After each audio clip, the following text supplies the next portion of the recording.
The airport was bustling with travelers, their faces marked by a mixture of excitement, exhaustion, and impatience. Amid the crowd, a tall, well-dressed teenager quietly stood in line at the first-class counter, his hands in his pockets, carrying himself with an understated confidence. He was unassuming, yet there was something about him that drew attention. His name was Barron Trump, the youngest son of one of the most recognized figures in the world. Barron preferred to keep a low profile. Unlike the rest of his family, he shied away from the limelight, choosing instead to focus on his studies, his personal interests, and the small joys of everyday life.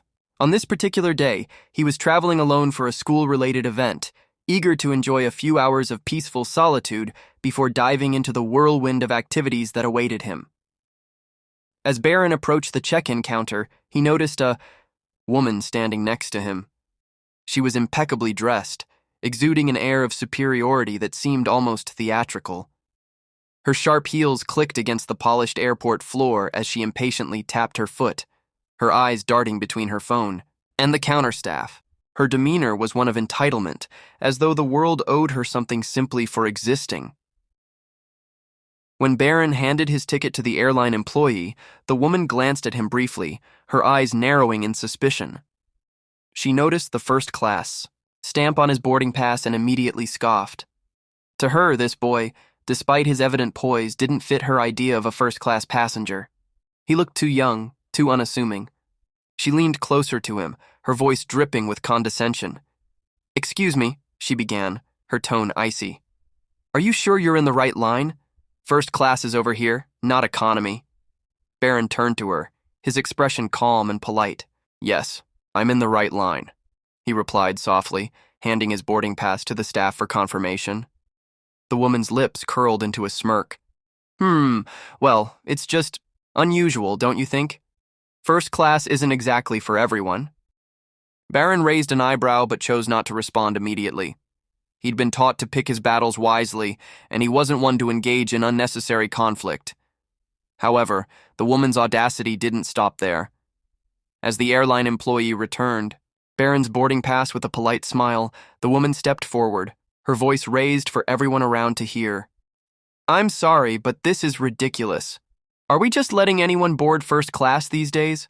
I paid good money for my seat, and I won't have it ruined by children who clearly don't belong here." Several passengers turned their heads, curious about the commotion. Barron could feel their eyes on him, but he remained composed. The airline staff hesitated, unsure of how to defuse the situation without escalating it further. It was then that Barron decided to speak up. "Ma'am," he said, his voice steady but firm, "I understand your concern, but I assure you, I belong here just as much as you do. My ticket is valid, and I've followed all the rules, just like everyone else." The woman's cheeks flushed with irritation. "Oh, really? And who exactly are you to claim that? Do your parents even know you're here, pretending to be something? You're not?" Barron sighed, realizing the futility of reasoning with someone so intent on belittling others. But before he could respond, another passenger intervened, a middle-aged man with a kind face who had been watching the exchange from a few feet away. "Ma'am," the man said, his voice calm but authoritative, "I think you owe this young man an apology. He's done nothing wrong, and your behavior is completely out of line." The woman turned to the man, her indignation only growing. "Out of line? Are you seriously defending this child? He doesn't belong here, and you know it." At that moment, Barron decided he'd had enough. He stepped forward, his tall frame towering over the woman, his eyes meeting hers with quiet determination. "Ma'am," he said, his voice carrying a weight that belied his age, "you don't know me and I don't know you. But what I do know is that respect is earned, not bought with a first-class ticket. You seem to believe that your status gives you the right to judge others, but all it's done is reveal the kind of person you are." The crowd around them grew silent, captivated by the boy's calm yet cutting words. The woman opened her mouth to retort, but found herself at a loss. Barron continued, his tone unwavering. "For the record," he added, "I'm traveling to represent my school at an international competition. My parents know exactly where I am, and they've taught me. to treat everyone with kindness and dignity, regardless of where they come from or what they look like. Perhaps you could benefit from the same lesson. With that, Barron turned to the airline staff, thanked them for their assistance, and walked away, leaving the woman standing there, stunned and speechless. The passengers around them began to murmur, some even clapping softly in support of the young man who had handled the situation with such grace. As Barron settled into his first-class seat, he felt a sense of relief wash over him. The encounter had been unpleasant, but it had also been a reminder of the importance of standing up for oneself and others. He put on his headphones, ready to lose himself in the music and leave the incident behind. Meanwhile, the woman was left to reflect on her behavior. The boy's words had struck a chord, forcing her to confront the ugliness of her actions. Though she would never admit it out loud, she knew he was right.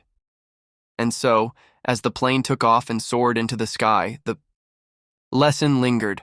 A quiet reminder that true class isn't about the seat you occupy, but the way you treat those around you. The plane cruised steadily through the skies, its engines humming softly as passengers settled into their respective worlds. Barron leaned back in his seat, his noise-canceling headphones cocooning him in a sanctuary of music. He allowed himself a moment to breathe, replaying the encounter in his mind. Though he had handled it well, such situations always left an emotional residue. Across the aisle, a few passengers exchanged glances, their expressions a mixture of admiration and curiosity. Barron noticed, but he didn't let it bother him. He had grown accustomed to the occasional attention, though he rarely sought it. Meanwhile, further down the aisle, the woman who had caused the scene sat stiffly in her seat, her cheeks still, flushed with embarrassment. She fidgeted with her designer scarf, avoiding eye contact with those around her. The quiet judgment from fellow passengers felt almost palpable. As the flight attendants began serving refreshments, one of them, a kind-eyed woman named Claire, approached Barron with a warm smile. "Mr. Trump," she said softly, leaning in, "to ensure privacy, I just wanted to say that you handled that situation remarkably well. It's not easy to stay calm in the face of such behavior, especially at your age." Barron gave her a polite nod. "Thank you. I've learned that reacting with kindness often speaks louder than anger." Claire smiled, clearly impressed by his maturity. "If you need anything during the flight, don't hesitate to ask." "Thank you, Barron replied, his voice sincere. As Claire moved down the aisle, she paused near the woman who had instigated the earlier incident. The woman glanced up, her expression still defensive. Claire hesitated for a moment before addressing her, her tone professional but firm. "Ma'am," she began, "I understand that travel can be stressful, but I'd encourage you to reflect on how your actions earlier affected those around you. Kindness goes a long way, especially in situations like this." The woman's eyes widened slightly, and for a moment she looked as though she might argue. But then, something shifted in her expression, a flicker of self-awareness, perhaps, and she simply nodded, murmuring a quiet, "Thank you." The rest of the flight proceeded without incident. Barron immersed himself in a book he had brought along, occasionally glancing out the window at the endless expanse of clouds. He felt a sense of peace returning, a reminder of why he cherished these moments of solitude. As the plane began its descent, the captain's voice crackled over the intercom, announcing their imminent arrival. Passengers stirred in their seats, gathering belongings and preparing for the landing. Barron removed his headphones, neatly packing them away in his carry-on. When the plane finally touched down and came to a halt, the passengers filed out row by row.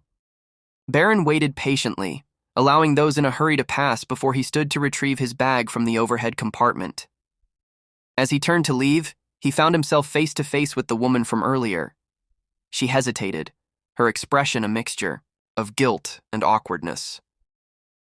"Young man," she began, her voice quieter now, I owe you an apology. I was wrong to speak to you the way I did.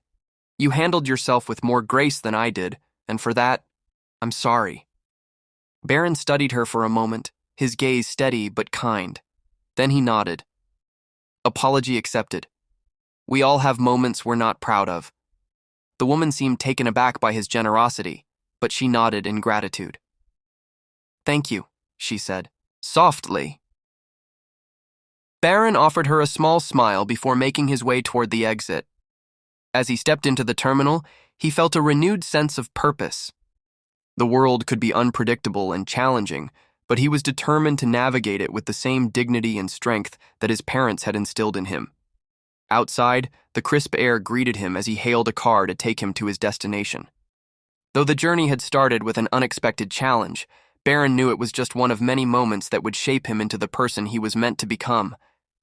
And so, with the city unfolding before him, he moved forward, calm, confident, and resolute in his belief that true strength lay in kindness and humility.